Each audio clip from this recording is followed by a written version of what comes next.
Money FM 89.3. Best of breakfast. Companies to watch.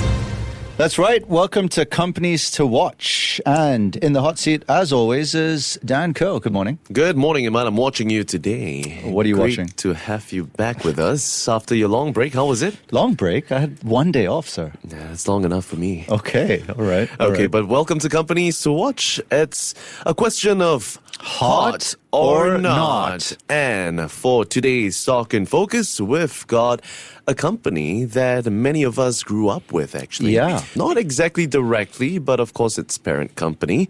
And Emaad, you play lots of games when you're a kid, right?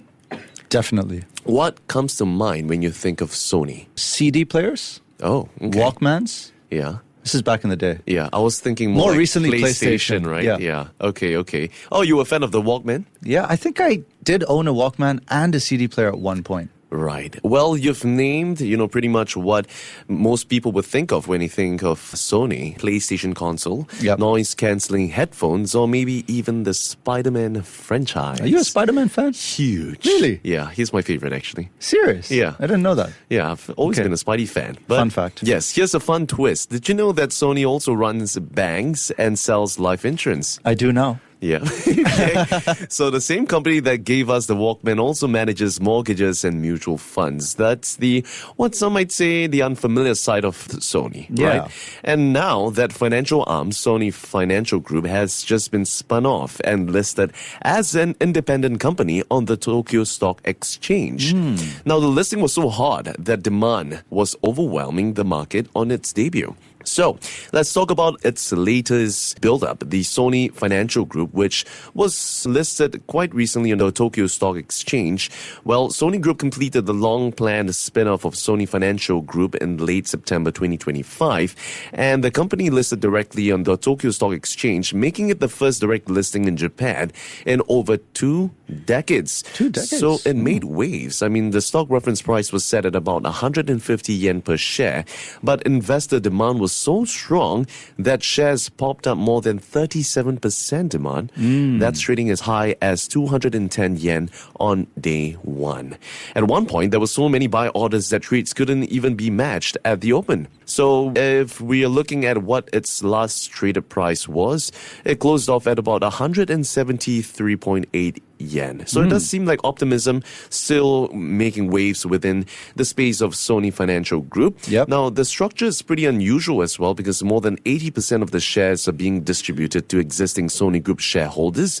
That's through dividends in kind, while Sony itself retains just under 20% ownership. Ah, interesting. Yeah, so on top of that, Sony Financial Group has also announced a share buyback of up to 100 billion yen, or about $670 million to support the new stock.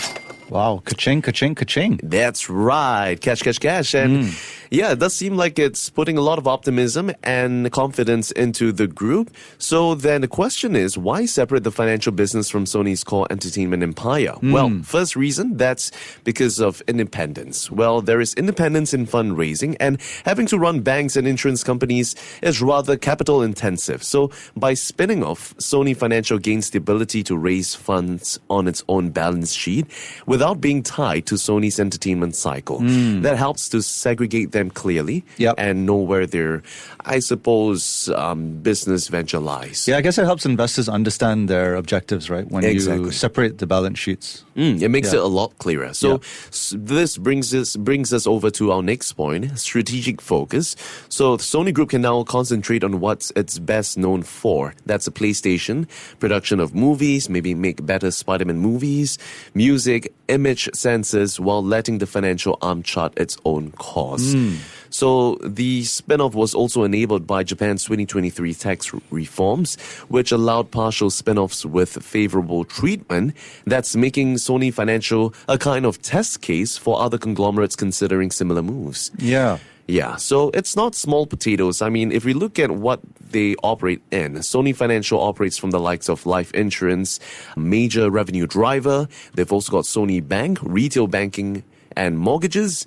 They've also got the Sony Assurance, where they've featured, non-life insurance from the likes of auto and property groups as well.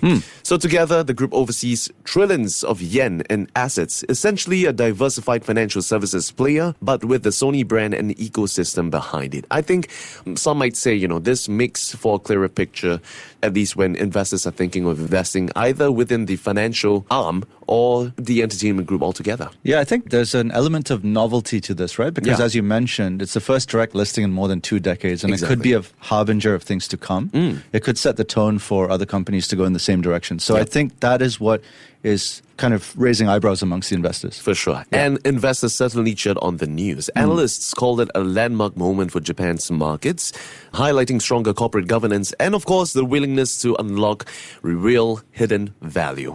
After all, if you put them both together, it's a bit hard for them to find their focus. So, the debut pop also reflected both pent-up demand and scarcity value. It was the first direct listing in years after all. And it came with no new shares issued, which means no dilution.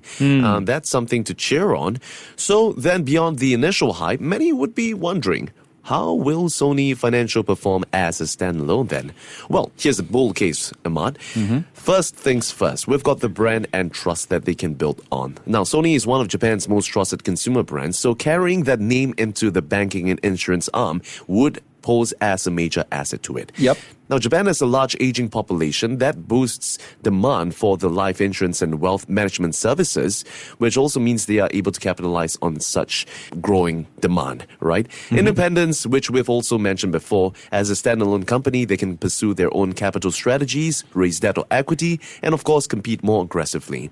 And let's not forget that shareholder-friendly signals from the likes of the 100 billion yen buyback is a clear signal that, the management wants to support the stock and, of course, reward investors for staying with them. So, simply put, the spin-off could likely unlock growth that was previously buried under, Sony's broader empire. Yeah, I would add one more, and that is their global competitiveness. I think they are in about 90 countries globally, so that would certainly help. Oh, yeah, for sure. 100%. Now, let's talk about the bear case for Sony Financial Group. Well, interest rate exposure, like all insurers and banks, they will be exposed to it. And after all, their earnings depend heavily on interest rates and investment returns. So within a volatile global rate environment, that would add uncertainty. Now, competition would be stiff because Japan's financial sector is currently already quite crowded with mega banks like MUFG and insurers like Nippon Life. They dominate the field. So that might be quite a tough one for them to crack unless they're able to carve out sustainable niches, right? We've also got market sensitivity as a pure financial play.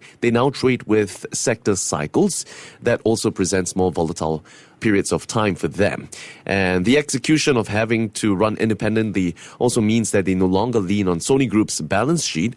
So capital management and product innovation would be critical for them. So if we look at it as a whole, well, Sony Financial's spinoff is both symbolic and strategic because, number one, it shows Japan is moving toward a more shareholder-friendly reform. And it's also strategic because it allows for both groups to focus on what they do best. Excellent. I like it. Yeah, so I guess in the short term, the stock remains hot, fueled by debut high buybacks and, of course, the scarcity value. But then again, if we take a look at what the verdict might be from myself, having considered all the factors for Sony Financial Group, I'm going to stick to it with a heart, Emaad. What say you? I'm going to say Sony is so hot. Arigatou gozaimashita. Okay, fantastic, Emaad. Yes, and that is certainly a free gift for all of us, not just for investors, but from Emaad as well. And that would pretty much wrap it up for analysis of today's Stock in Focus, Sony Financial Group. 88550893. Text us, tell us what you think. Is it a hot or not? Okay, Emaad, here's some fun facts about Sony. Did you know how the name came about? It is derived from the Latin word sonus, which means sound. Yes, and? That's it.